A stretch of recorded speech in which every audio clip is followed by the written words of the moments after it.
and welcome. Happy New Year. I'm your host, Michelle Marchant Johnson, and I'm so grateful that you've decided to join us for this wonderful series at the beginning of 2019. This is Ready for the Right Guy 5, and I am here today with one of my very favorite returning guests, and that is the lovely and talented Dr. Tammy Belashevsky. Welcome, Tammy. You said my name right. That hardly Yay! ever happens. Wow, I love it. I'm so honored to be here with you and all of your friends. And thank you for inviting me. Oh, I'm so thrilled to have you back. I just love you and your work, and I just think you have this depth of wisdom to share that is just so beautiful that I'm really honored to have you back as a guest. And ladies, you are in for a treat. So Tammy and I are going to be talking about manifesting love from the inside out. And this is really interesting because the way I originally found Tammy was I have been considering writing this book called Love from the Inside Out. So I started searching on Amazon and I discovered Tammy's book and I bought it, and I said, she's already written it and it's so much better than what I could do. So I have to write a different book. But in the meantime, I found the beautiful and lovely Tammy. So before we get started into that, I just want to share with you a little bit about Tammy.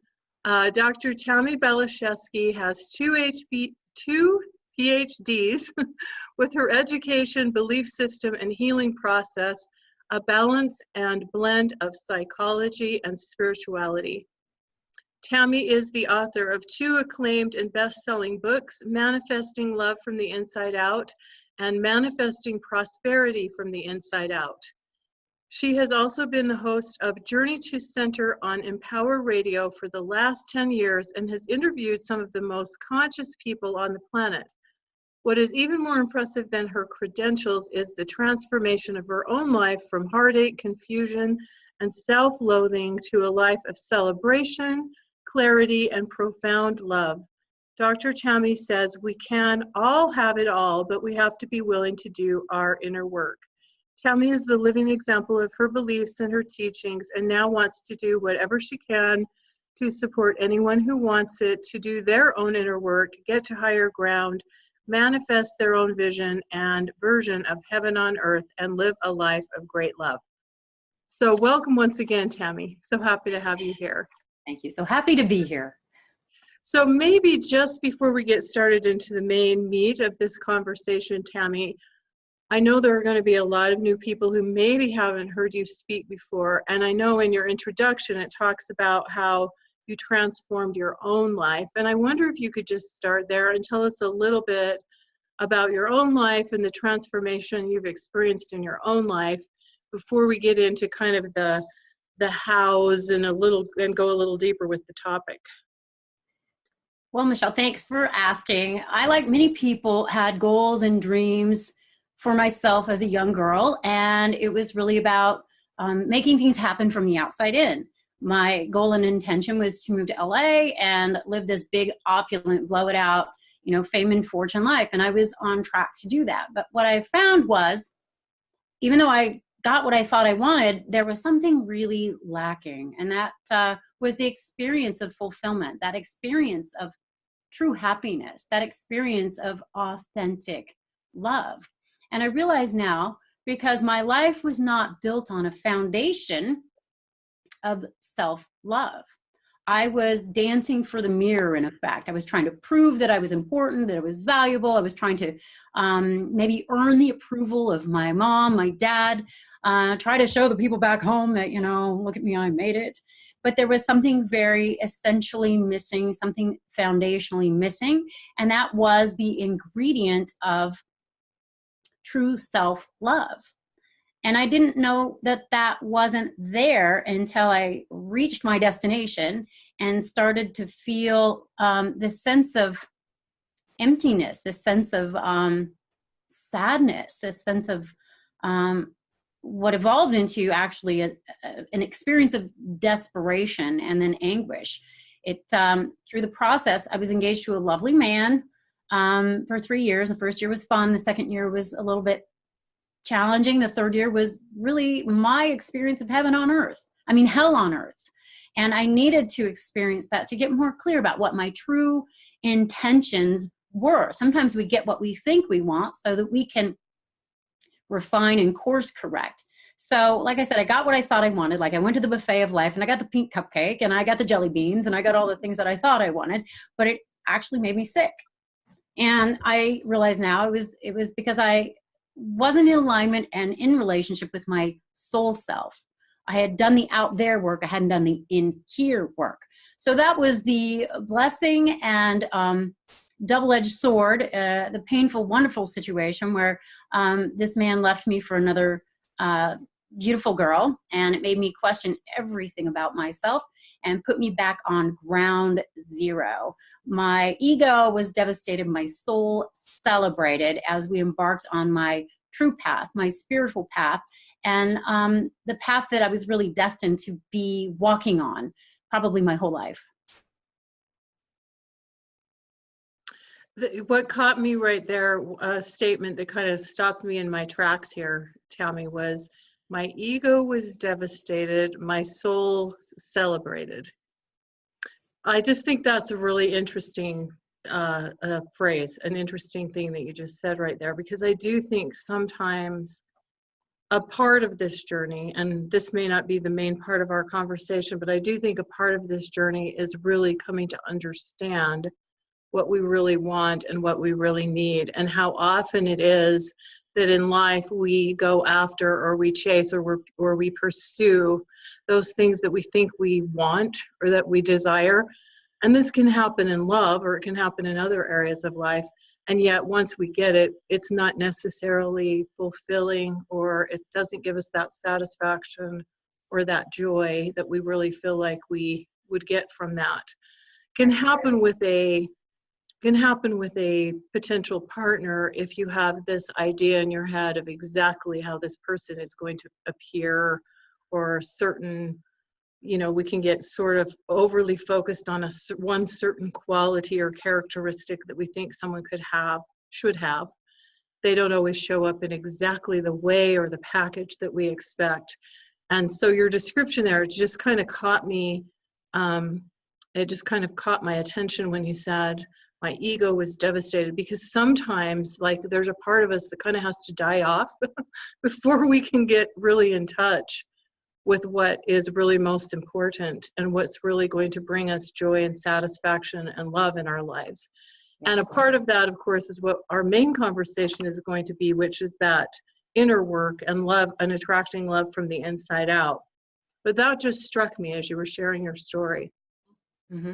And the Course in Miracles will say the rules of the universe are 180 degrees away from the rules of the world. And most of us aren't taught about the rules of the universe while, we're coming in, and as we're children, we're told to maybe do what we're told, behave, get good grades, be a good girl, be a good boy, or whatever those things are that were taught to us. And it's often not the bigger picture.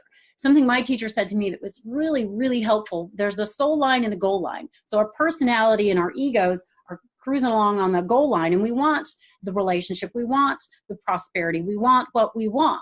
And that's normal, that's natural, we're hardwired for that. But when we die, we don't take the goal line stuff, we take the soul line stuff. So as we're clipping along, we may end up finding ourselves devastated. There's hurt, there's heartbreak, there's a tragedy, there's a fire, there's a breakup, there's, it can look a lot of different ways. But when we're in that place of pain, that's typically because our soul is being presented with the opportunity to learn and expand. So when people call me and they're in a lot of pain, I'm like, oh, you're on the soul level learning line. But so often what happens when we're on the soul level learning line is we feel sorry for ourselves. We feel like a victim. We're in pity rather than sympathy. Rather than compassion or empathy, we go to sympathy, and it keeps us stuck and it keeps us hurting. But if we can have the presence of mind to say, okay, I'm really hurting right now. What is it my soul wants me to know? What is it my soul wants me to learn right now? So that we can get out of it more quickly and get back up onto our goal line. And I wish I would have known this earlier, because I spent a lot of time, maybe 2 years after this breakup, on the soul level learning line, feeling very, very sorry for myself. And again, you can either behave and live your life as a victim or empowered. So once we have compassion and ask what our soul's trying to learn, often we can transition out of that real depth of hurt and heartbreak, learn what it is our soul wants us to learn, so that we can move on towards what it is we want with more grace and ease and with the wind at our back, which is such a relief. And I hope that we can support people in doing that are spending time here with us. Mm-hmm. That's beautiful. So this idea, I want to come back to this idea also that you mentioned where you said, I didn't really love myself. So you were talking about how you were looking for that affirmation or that love from the outside, which Yes. so many of us do. I think we all do in one way or another at certain points in our lives. And we always hear this idea that self-love, that true, deep self-love is so important. And yet I feel, Tammy, like that is so elusive for so many people. First of all, people hear that and they go, kind of, what does it even really mean? I mean, we kind of know what it means, but like, what does it really mean on a deep level? And how do we really get there? Because it seems like something that we hear or we talk about frequently, or we hear out there for anyone that's doing any kind of spiritual work or any relationship kind of work. We hear you need to love yourself first. In order to have really deep, healthy, happy relationships, you need to have that self-love. But first of all, I think the concept is just a little bit elusive, although it sounds simple. And then secondly, I think how we actually get there is something that I think a lot of people really don't know. Because so many people go their whole lives without ever experiencing that. So I just really want to tap into your wisdom on this. Mm-hmm.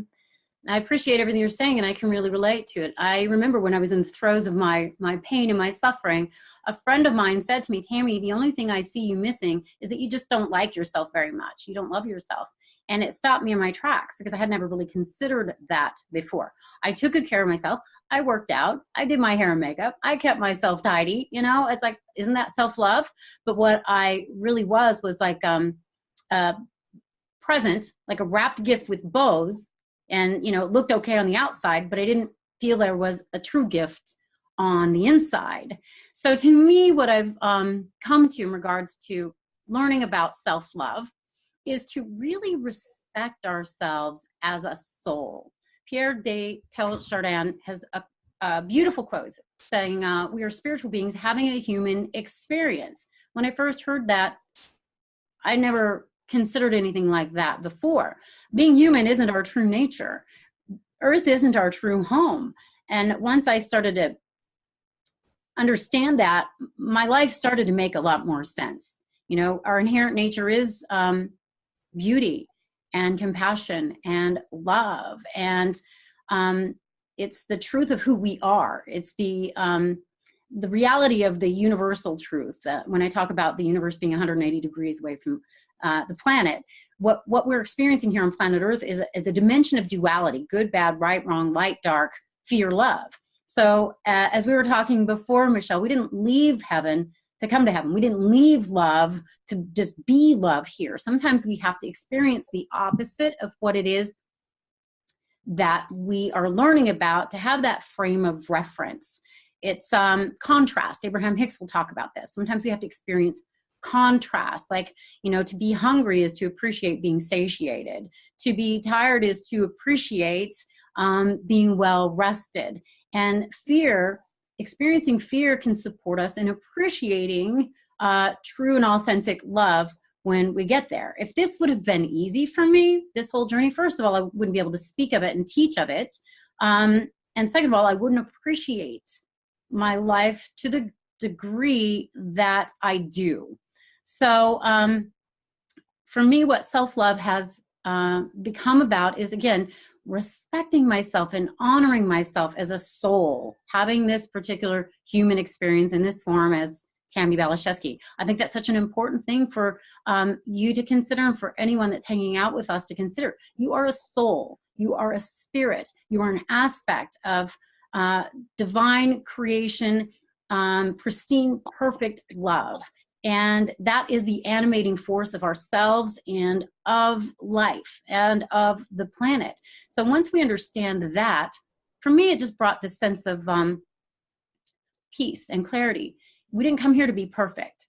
You know, we have to learn to love ourselves, our quirkiness, our clumsiness, we have to be able to forgive our mistakes. So often we're trying to hide the things that we don't consider good or beautiful or lovely about ourselves. This is kind of some shadow work. It's bringing the things out of the shadow and loving all parts of ourselves so that we can really relax into our authentic shape.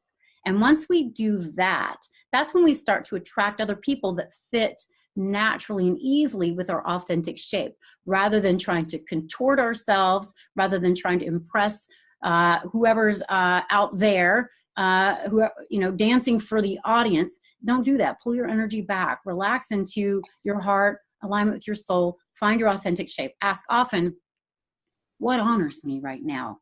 What would self-love look like right now? What does self-respect mean to me? You know, philosophers and spiritual teachers alike will say, one of the most important things we can do is set the intention and know thyself, to know ourselves. And I always like to see the self part as a capital S, the soul self. Know yourself as a soul and as a spirit.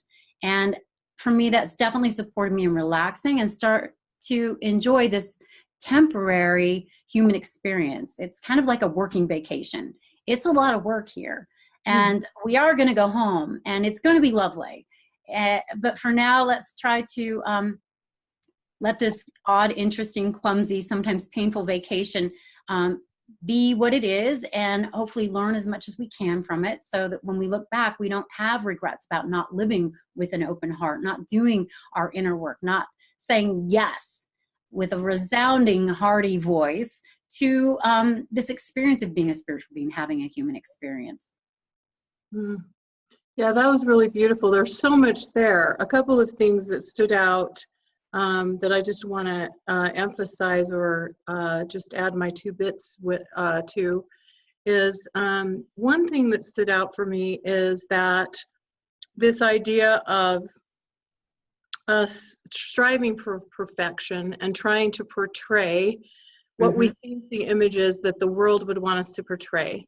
I know, in your earlier life, that was a part of your journey. I think that's a part of the human experience in many ways, where we try so hard to look good, avoid looking bad, and we try to hide those parts of ourselves that we think are not lovely or perfect, or that might be rejected by other people. The irony, I think, to this is, Tammy, this is something that I think about so often now, is when we're real and when we're authentic and when we're able to accept and love even those parts of ourselves, we become more relatable. We become a safer person for other people to be around. We allow for their realness and their authenticity. And so consequently, it opens up this whole new pathway to intimacy that's not there when those barriers are up, right? When those facades are on, when that mask is on, whatever it looks like. And, in real life, we protect ourselves, because I think one of our deepest fears for most human beings is the fear of being rejected. I mean, in certain periods of time in history, even now to some extent, if you're an outcast, you can't really survive. And so it's one of our deepest fears. And yet these barriers we put up to protect ourselves or to not really fully be seen, they limit our openness and availability to true intimacy. Yes. The walls around our heart are absolutely the ones that prevent us from connecting authentically and intimately with another. And often I think we establish those walls around our heart to protect us from pain and being hurt, but it doesn't. And the other side of it, even the more painful side, is that we lock our own hurts in. We become a prisoner of our own making, and it can make us feel very lonely. I lived in that space for a long time. And yes, I didn't want to be perceived as inadequate or not worthy. So I was jumping through hoops and trying to prove. A friend of mine said, "What are you trying to prove, and to who?" And I was like, oh my gosh, that's such a great question. I was trying to prove to both my mother and father that I was smart and that I was good. I was trying to prove to God, when I looked deep enough, that I was worthy of his love. But you know what? We don't have to do that. God's love is pouring down on us every second of the day. All we have to do is relax and receive it. There's nothing we can do to earn love, but we can relax and receive it. So once we know that, you are so right with this, Michelle, we become a safe space. We become relaxed.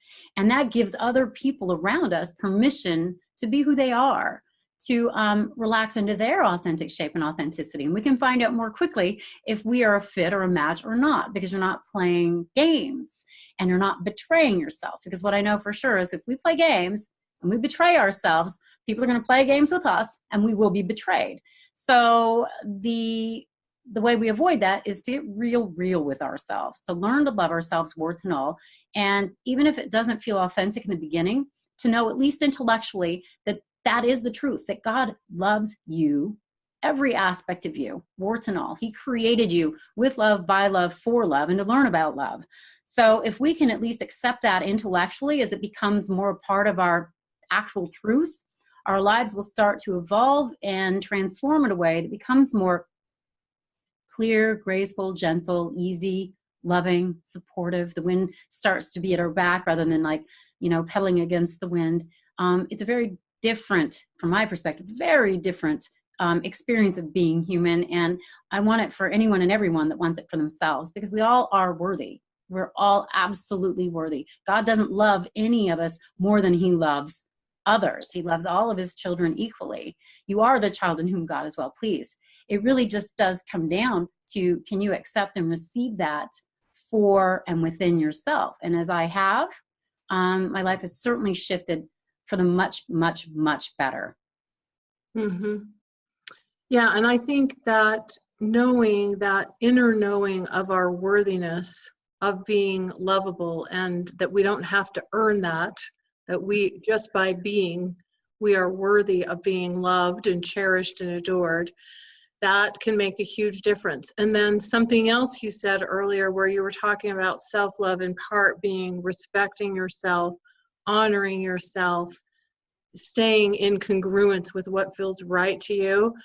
That piece alone, in terms of women's love lives, if you were making your decisions, first of all, from knowing your own value and your own intrinsic worthiness of being loved, and then making your decisions from what feels true, right, like you're being in congruence with yourself, you're not playing games, or you're not going against what feels right for you, which in my opinion is like going against that spirit side of you. Yes. That alone can make just an enormous, tremendous difference in a woman's love life and her experience in those interactions, in their more intimate interactions. Because so often, if we compromise our own values, principles, beliefs, or go against what feels right or good to us to hopefully get a relationship or to get a man, in the end, we end up kind of losing ourselves, and typically the relationship doesn't last either, because it's not based on truth. Absolutely. What you just described right there is the essence of self-betrayal. And, years ago, I was betrayed repeatedly, not just by men, but also my girlfriends. And when I was in school, becoming a counselor, I was asked by an astute student, Tammy, well, there's this pattern in your life. How do you treat yourself that way? Which is always a really wonderful thing to do. Very revelatory. If you see patterns, ask yourself how you treat yourself that way. So he goes, you have this pattern of betrayal. How have you betrayed yourself? And I just immediately burst into tears. I didn't even know what the answer was going to be, but typically if tears show up, that means there's big information in it. And I did betray myself. It took me a while. It's like self-love. It took me a while to figure out what that was. As I sat with that, how have I betrayed myself? It was saying yes when I should have said no, when I went along with things that didn't feel good. It was trying to be who I thought others wanted me to be, instead of showing up as my authentic, confident, empowered self, which I couldn't do until I figured out what that was. Again, which has been the healing process. I think that's what the healing process is really learning to love ourselves authentically, deeply, congruently, wholeheartedly. And another piece of this, Michelle, I don't know if we've talked about this, we probably have, because it's such an important thing from my perspective, is really being cognizant and aware of and creating a relationship with our inner child in the here and now. Many of us have experienced a lot of things in our lives that have broken our hearts. And I don't think we necessarily have to comb through every memory, but I do think what is important is just in our mind's eye, invite that inner child, whoever could most benefit from a relationship with us, from our current love and affection and compassion, to come forward in our mind's eye and start to listen to, pay attention to, become their advocate and cheerleader, their spokesperson. And that's a lot of the work that I do now. You know, when I get in a challenging situation with my husband, which doesn't happen often, like he will be mad at me for something, like I left some horse cookies in my pants and he washed them and there was horse cookies all over everything. It was a disaster. And he was so mad at me and I felt so ashamed of myself. I should clean out my pockets. I'm a bad, bad girl. So my initial knee-jerk response was just to be, you know, really apologetic and kowtow. But then I checked in with my inner child and was able to speak up on her behalf, so that I showed up as an adult having a conversation instead of a wounded inner child feeling ashamed of myself.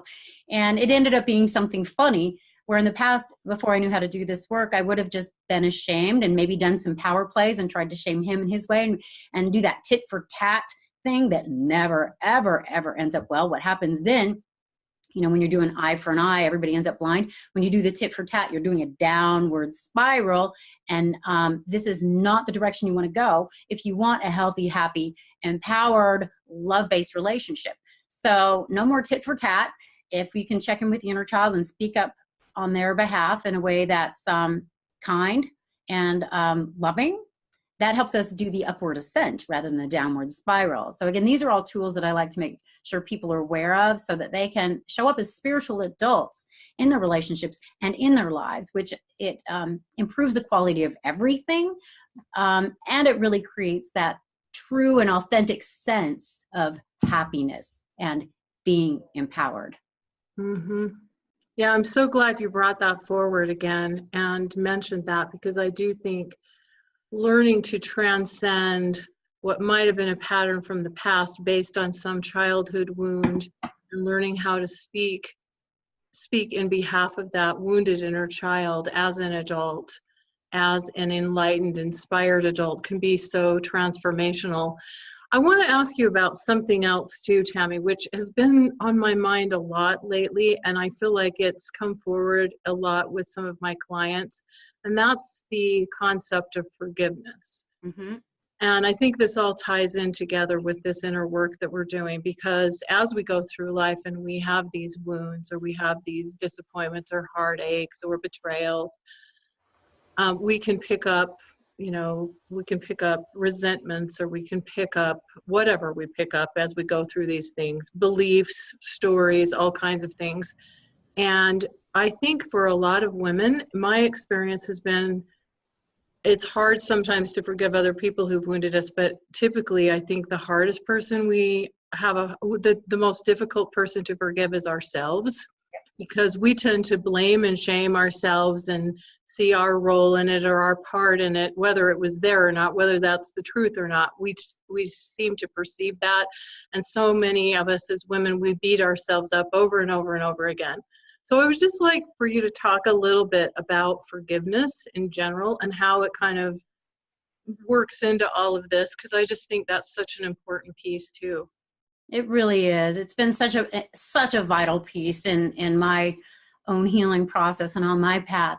And you know, the way my teachers would say, it's like we all have our karmic curriculums with other people. We're here to clean our karma, and it's not a level playing field. We come in with karma, and some people have a bigger pile of stuff on their plate than others. So it's you know, it's very individualized. Our contracts and curriculums are very individualized, and we may have particular agreements to do certain dances with certain people. Perhaps in a past life, we had an experience of being the victim, and now we're the perpetrator, and back and forth and vice versa. And the pendulum swings back and forth and back and forth and back and forth until we can finally get to that place of going, you know what? I want to forgive, and I want to be forgiven. That is the great cleanser of karma, so that we have to keep coming back and doing this dance, making other people wrong, making ourselves wrong. So yes, often it starts with having to forgive others. Like, I didn't want to forgive my ex. He had done a lot of things wrong, and I could get anybody to agree with me. But I finally realized when I was meditating, there was no way I was going to move forward on the path that God had for me and manifest the love of my life as long as I was making this guy wrong and bad. I had to let him off the hook in order for me to get off the hook. And you bring up a good point, Michelle. Sometimes we don't want to forgive other people because we don't want to look inside of ourselves that deeply and acknowledge our own mistakes and ugliness and shame. So often it can be more comfortable to continue to judge and begrudge others so that we don't have to do the forgiveness work of ourselves. My teachers would say the most important thing we can do to clean our karma is forgiveness and self-forgiveness. And again, it's one of those things that we often have to fake it until we make it. The other thing I think is really important, until we forgive others for their perceived indiscretions and wrongdoing, until we forgive ourselves, we're going to continue attracting other people of the same vibration. We're going to continue to try. Our soul's going to help us to get the same lesson over and over and over till we learn it. And I can look back on my life and how I had attracted so many of that same kind of man archetype until I really did the true forgiveness of them and really went inside and forgave myself. So a really wonderful exercise can be to get a pen and paper out and consider the things that you judge about yourself. You know, I forgive them for sure. The deeper piece of this, self-forgiveness, write down everything you judge about yourself. And for me, some of those words were that I was lazy, that I was ugly, that I was stupid. Some of these things were words I'd heard from others. Some were just things that I conjured up on my own. And then to put our own hand on our heart and say, I forgive myself for judging myself as stupid. I forgive myself for judging myself as ugly. I forgive myself for judging myself as lazy. And as we do this, sometimes we're carried on a wave that will take us even deeper. I forgive myself for judging myself as not worthy of being loved. I forgive myself for judging myself as not believing I deserve to be human. I forgive myself for judging myself as being a disappointment to my father and to my mother and to God. And to really clean any and all of those judgments out about and for and within ourselves. This is a great liberator. This is a great freeing exercise, an opportunity to clear out anything that is not the truth of who you are and line up with your soul self and the truth of who you are, which is love, which is value, which is priceless, which is precious, which is abundantly, intensely, and amazingly, and infinitely worthy. Mm-hmm. Yeah, that's so beautiful. And thank you for giving us a gateway into getting started and working through that.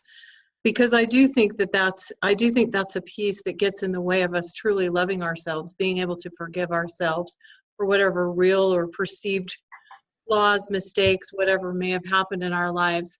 And the longer I live, Tammy, I want to see if this resonates as true to you. The longer I live, I can look back on parts of my own life and my own journey, because I too had a very lumpy, bumpy journey to love. And it's been a journey, and still is a journey for me, of self-growth and self-forgiveness and self-love. But I can look back now, though, with a little more compassion, because this is the part I was going to say. I want to see if this resonates with you. I'm really starting to believe that I myself, and probably everybody else on the planet, is doing the best they know in that moment, at that time, with whatever else might be going on. Because I can look back at some of the past mistakes, you know, putting in quotation marks, that I made in my life, in my love life, or other areas of my life. And I can see now that earlier version of me through eyes of compassion and say, that was all I knew. That was the best I knew then. I didn't understand some of the things about myself, about the universe, about God, about other people, about relationships. I didn't have that at my disposal at that time. So how could I have possibly done any better? And if that's true for me, it's probably true for other people as well. I would absolutely agree. Deepak Chopra has said everyone is doing the best they can given their level of consciousness. You know, we've all heard everybody's doing the best they can, but I think that last piece of it really kind of puts it into a wonderful focus.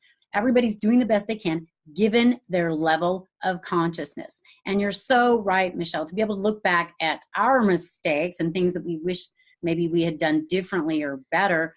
That was where I was in my consciousness. And rather than to judge it, to have that sense of compassion for that younger aspect of ourselves, our younger selves, or other people that are behaving in ways that maybe are unattractive or maybe unloving. They're doing the best they can given their level of consciousness. I love this quote, and I don't know who said it. I like to give credit where credit's due. My spiritual teachers said it to me, and maybe it was theirs, I don't know. The only emotion left for the fully realized human being is infinite, unbearable compassion. I'd like to be bearable, infinite compassion. I think I like that better for me. Is just being able to have compassion for ourselves, compassion for anyone that decided to say yes to this awkward, clumsy, painful human experience. I think we all deserve our own respect and compassion.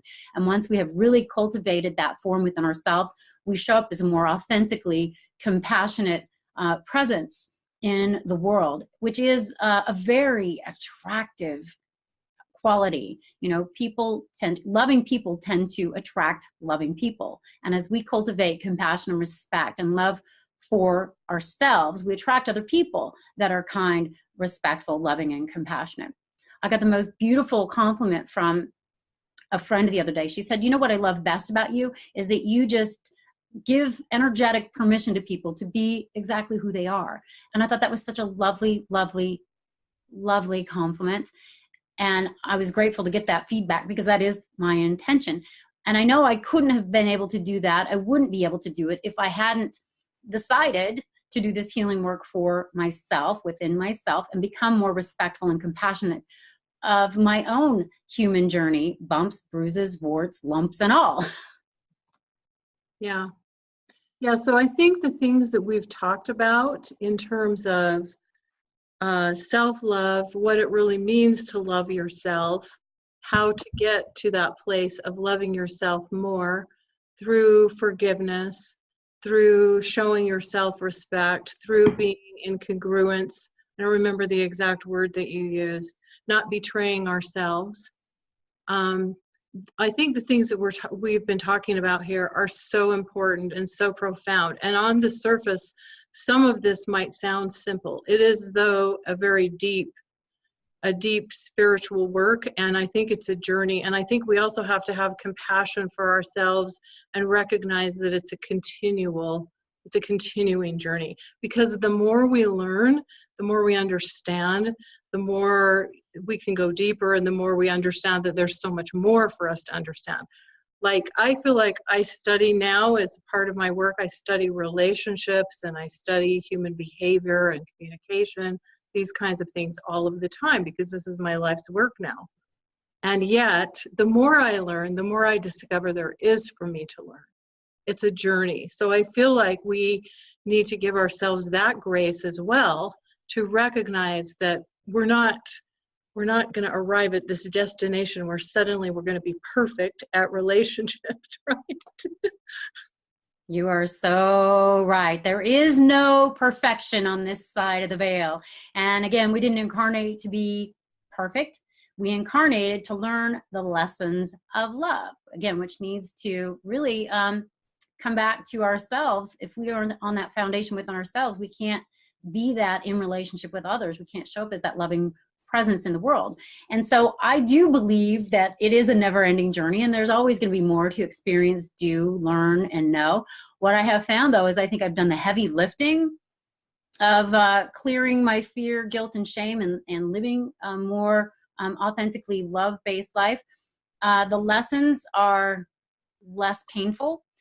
As soon as I get onto the quote-unquote learning line, the soul level learning line, and pain, I immediately ask myself, what's my soul want me to know right now? What's my soul wanting me to learn right now? And how can I be gentle and compassionate with myself right now? The sooner I do that, the sooner I get out of my discomfort. I also have this little trick where I put things in the God box. When something's happening that I'm not enjoying, or a relationship is challenging or painful, I actually created a little God box. And the subconscious mind loves ceremony. You can buy one. It can be a shoebox. It can be any kind of container. It can be a Tupperware container, although I don't think that would be as much fun. I created a little wooden box and I put an amethyst crystal on it. It's like anything I'm confused about or I want help with, I write a little note, or I can actually just imagine putting it in the God box. and I give it to God, and then I can just relax. It's in God's hands. That same energy that's moving the planets around the sun and taking care of the seasons and holding the stars in place, if it can do that, it can help me with my life. But we live on a planet of free will and choice. So if we want to align with that, we have to invite it, and we have to be able to relax into a place of faith, which can be an experiment for a while. I know it was for me until I really realized this work works. And now my faith goes deeper, and I'm able to reside more in a place of peace and equanimity. And it doesn't mean challenges don't come up, but I don't feel as much heartache or anguish over them. My teachers would also say that there is an opportunity for healing when anything upsets our peace. So often when we are in upset, we do point the finger outward. As soon as I'm in upset, I ask what my soul wants me to learn or know. I put that thing or reason or person or whatever into my God box, and I relax and I breathe light and compassion and love into these newly open places. And I say, God, just guide me on the path you would have me walk. Please bring to me with clarity what you would have me do, and help me with this relationship with grace, ease, clarity, and great love. And another very effective tool in my life, and that I hope that even if I don't hear from the people that are with us today, that they can use it in their life and start to experiment with it so that it becomes a really wonderful, helpful working tool in their reality. Thank you so much for sharing that. I really, really enjoyed that. And I really think that can be so valuable to basically release something over to a higher power. Mm-hmm. Yeah. You know, whether the women here believe in God as you and I do, or whether they believe in some kind of power of the universe or whatever they believe in, to trust that there is a higher force or a higher power that can work for their good. Mm-hmm. And I want to ask you one other question that's kind of off the beaten path here a little bit, just because we're speaking to women who are mainly wanting to have a loving, committed partnership relationship with a man, many of whom who haven't had the smoothest path to love, like you and I. They've had their lumps and bumps along the way. Many of the women here are 40s, 50s, 60s, beyond. You know, they've had some life experience. So I want to ask you, because I know you're in a loving, beautiful relationship, even when you leave the horse cookies in your pants, you can work it out, right?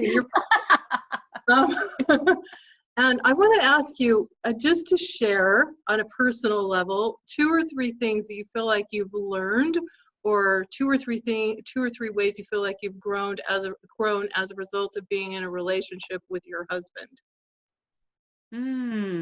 Well, it does seem to present opportunities to look into corners of my psyche that I didn't know existed. Yeah, I can relate to that one. It's like, I didn't even know that was in there. That's wild. And the opportunity to be able to navigate through some of these confusing moments with more self-compassion and self-love. That's been really incredible. You know, we're here to learn to love ourselves unconditionally. And sometimes in relationship, it's sort of like, you know, when you bring 2 diamonds together, they rub on each other. You know, it's like coming up against each other and finding our unhealed hurts to bring forward, to bring our current love and compassion to.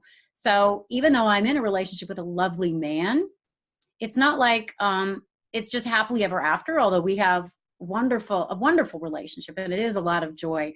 You know, I realize when the opportunities come up, when I'm in a place of self-doubt or self-questioning, it's an opportunity for me to go deeper in my own self-love.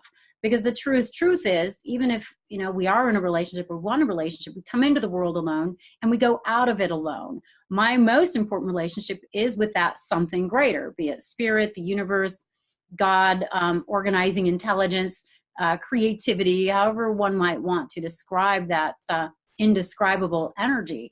I see my relationship with my husband supporting me and going deeper into my relationship with that something greater, and also deeper into my relationship and commitment and love for my inner child. The way I perceive it is like a bullseye.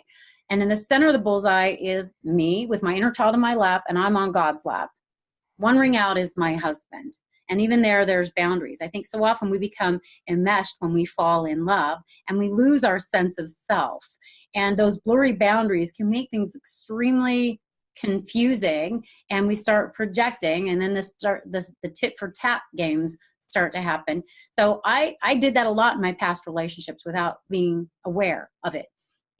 And so I decided to step back and really commit to me and my relationship with my higher self and my inner child before I wanted to step back out and attract or manifest my husband. And I'm so, so, so grateful that I did, because I think there have been many situations where we wouldn't have been able to go the distance if I didn't have these tools, if I wasn't on super, super solid ground in my relationship with me, God, and my inner child.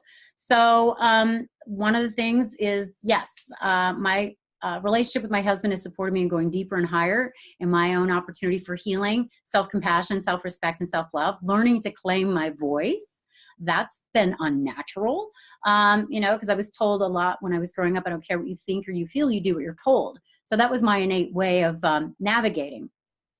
Wouldn't speak my truth, and then I'd contort, and then my needs weren't met, so then I'd have to manipulate. So there were a lot of power plays in past relationships. In this one, I was clear, I don't want to do that anymore. I don't want to not speak my truth. I don't want to show up as half of me. And if he leaves me, he leaves me.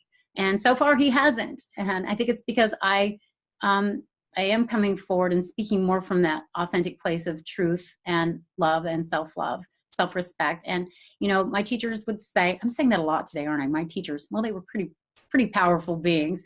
In healthy relationships, we make God first, ourselves second, and our partner third.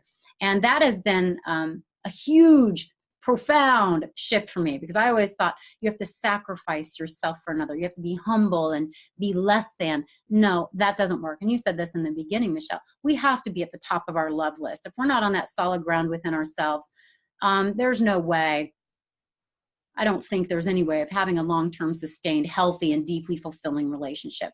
So those are a couple of the things that I've learned by virtue of navigating this relationship. And then also, space is good. I don't have to be with him 24/7. I see our relationship's a MasterCard symbol. And there's two circles that overlap, where in the past they would be enmeshed and there was a bubble, and now it's like two bubbles and we overlap. And there's places inside of us that we overlap. We enjoy a lot of the same things. And there's places we don't overlap, where he likes different things than I do. He likes football games. I like painting mandalas. He likes heavy metal. I like new age music. He likes Fox News. I like not Fox News, HGTV, or, a nice melodrama or a romantic comedy. So it's okay. I let him be who he is without telling him who he needs to be. And he lets me be who I am. And if we aren't showing up as we want the other to, we can have conversation about it. We can respect our boundaries, and we appreciate our differences. And it makes us even more appreciate our similarities. Mm-hmm. I love the MasterCard symbol analogy, because I think that's it can represent a really healthy kind of partnership relationship. Because I know a fear for many women, and myself included, because I was in my 40s before I got married for the first time. For the only time, but I was a first-time bride at age 43, and 12 years into it, I know that one of my fears, and I know this is true for single women out there as well, other single women, is getting enmeshed or getting engulfed by a relationship, or losing our sense of identity of who we are. And so I think that analogy of the MasterCard symbol, where yes, you come together and you have a connection that's very deep and significant and meaningful, but you're still those independent circles where you have that time and space to pursue and to be who you are, to pursue what you want, to be who you are, and hopefully together how do they say it? The sum of the whole is greater than the parts. Hopefully that's how it works, right?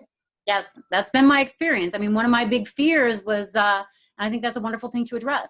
Although I thought I really, really wanted a relationship, I had to sit and really dig deep. Why inside of me did I maybe not want a relationship? And one of my biggest fears was that I would lose my freedom, and because that had been my experience so much in my past relationships, that I lost myself. I lost my freedom. So I had to really sit with that question and consider and set a different intention. My intention is to show up fully and authentically as myself, not to surrender my center, not to give my power away, to know who I am, like who I am, love who I am, know my boundaries, be able to speak my truth in the context of my next relationship. And I wrote down my ideal scene for this husband, and I wrote down some of those qualities about my relationship with me while in relationship with this man. And I met this man a week later, and he was 100% of what was on my ideal scene. So I do believe writing things down can be the greatest predictor for success. So to write down that ideal scene, what would your perfect partner look like? And are you those things? Are you taking responsibility for those things in your own life? And then I always like to add this or something greater for the highest good of all concerned. Because like you had said in the beginning, you don't want to become so attached and so myopic about what it is you think you want. You can claim what it is you want. I think that's really important, to claim and consider what it is you want and get into the details of that. But then write this or something better for the highest good of all concerned. The only thing my husband showed up with that wasn't on my ideal scene, that I wouldn't have predicted or imagined or even wanted, was that he did not live in LA. I loved LA. I spent my whole life trying to get there, and that was where I wanted to be. My divinely sanctified husband ended up being a resident of Idaho, and I did not want to go to Idaho. And I actually went back and forth for like 10 years. And then I realized the energy of Los Angeles was starting to get a little bit grating and intense for me. Peace became more of my priority. I'm a full-time resident of Idaho now, and my soul loves it. Again, my ego and personality didn't like the idea so much, but as I've released my resistance, I'm living heaven on earth here. I have my horses, I have nature. It's a peaceful, blissed out experience. And sometimes what God wants for us may be a little different than what we want for ourselves, but there's also unexpected gifts, blessings, surprises. Every day can be like your birthday or the holidays. There's presents and gifts constantly, but we have to surrender our attachment to what it needs to look like so that those exquisite blessings can show up and so we can be gifted with what the universe really, really wants to give us. Yeah, that's beautiful. You have such a beautiful way of expressing things, Tammy, and I really love your wisdom. I just love the opportunity to tap into what you have to share. Really, really is going to make a difference, I know, for so many women listening. So I'm really grateful for you, for your generosity and for sharing your wisdom. And I think that relationships of all kinds, not just our romantic relationships, but all kinds, are such a great blessing, gift, and opportunity for growth. Even if something doesn't go quite as we anticipated or hoped or planned, there are gifts within that, and there are learning opportunities and growth opportunities. And I would say the last 12 years with my husband has been all of that. It's been a huge opportunity, and you described it really well, for me to grow and for me to see things from another perspective and understand things not only about relationships, but about myself. It's like we look in the mirror every day and we think we see ourselves. We see a reflection looking back. We're not necessarily seeing the side view, or heaven forbid, that back view. And for me, like you said, wow, I didn't even know that was there. I've seen some of those aspects of my personality, some that are beautiful, some that are not so lovely, and I hadn't seen them before. So I think it can just be such a beautiful blessing and part of our journey and our growth here.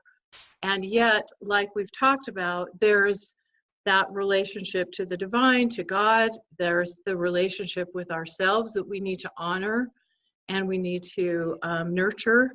And then there's that relationship with beloved or beloveds, people around us, because we have so many people always available for us to love. And that's one thing I want to remind the ladies here today of, is that even if you're not in relationship with the guy or the one or your true beloved, there are so many people always around us for us to love and who offer us such beautiful gifts. And so this is another area where I think we can get to be a little myopic as a single person. I know I did at times where I was so focused on what I didn't have, of having that right guy in my life, that I didn't always fully recognize how abundantly blessed I was with so many wonderful, beautiful people to love and who loved me, just not in that, romantic partnership way. So that I just think is really important to remember too. That's so beautiful. And yeah, once we really start to show up as the presence of love, when we love ourselves and we show up as the presence of love, we become a magnet for love. And you're right, Michelle. It's around us. It's everywhere. It's the animating force of who we are and who everyone is. Sometimes it's just buried deeper in some than others. But as we become the presence of love and it's towards the surface of who we are attracted and attract people of the same vibration. So as we take personal responsibility for our own vibration to go higher into the realms of peace and love, as we apply love and compassion to the places inside that have hurt, and as we go higher, we attract others of like mind.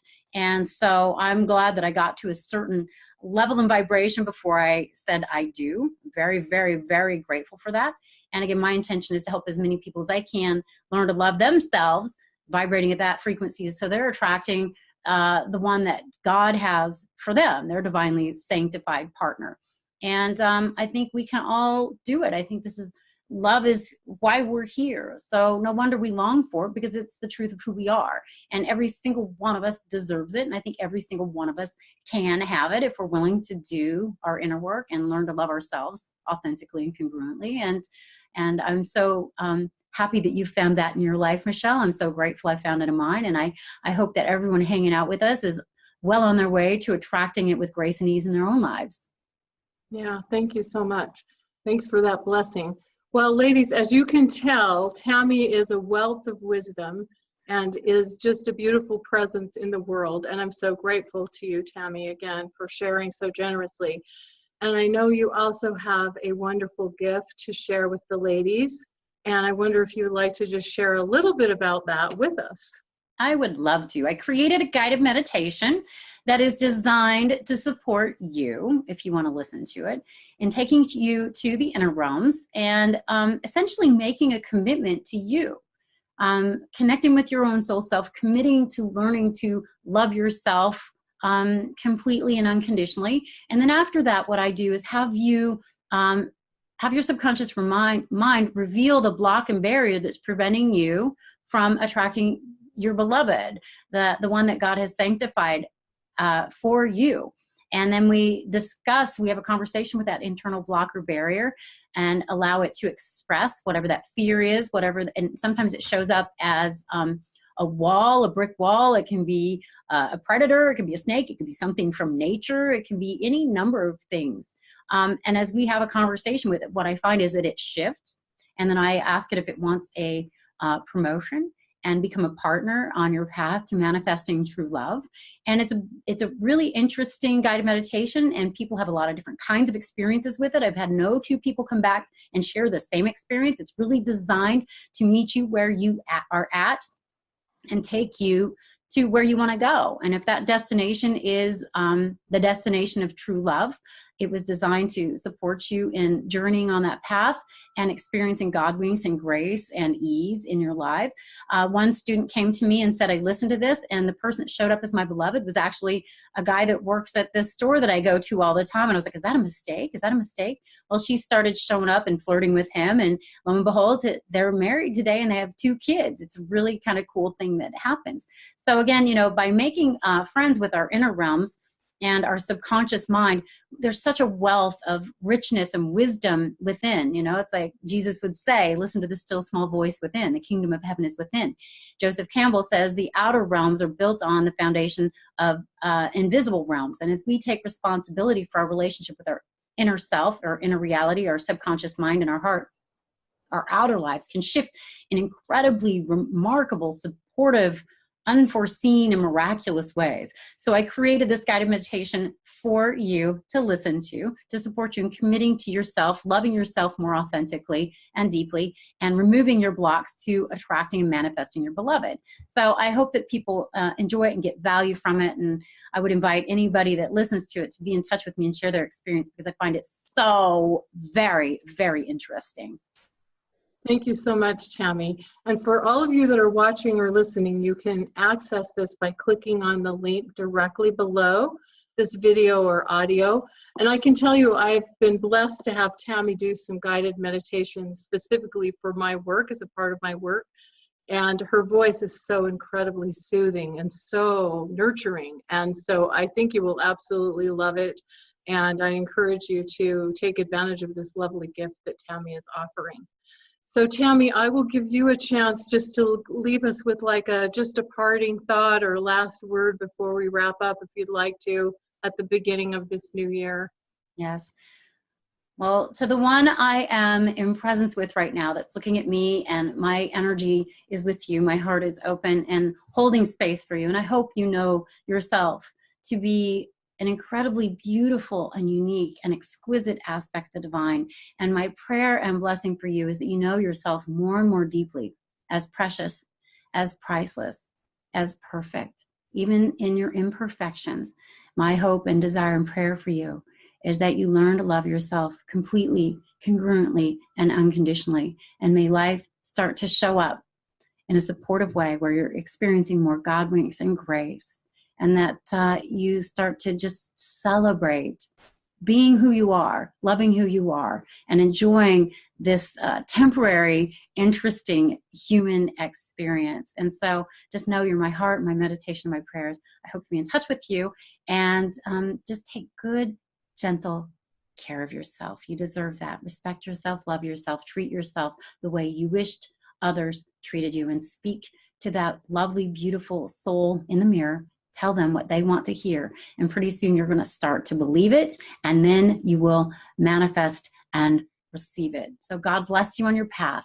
I love you. Thank you so much, Tammy. That was beautiful. Thank you so much. And thank you again for being here. And ladies, thank you for being here.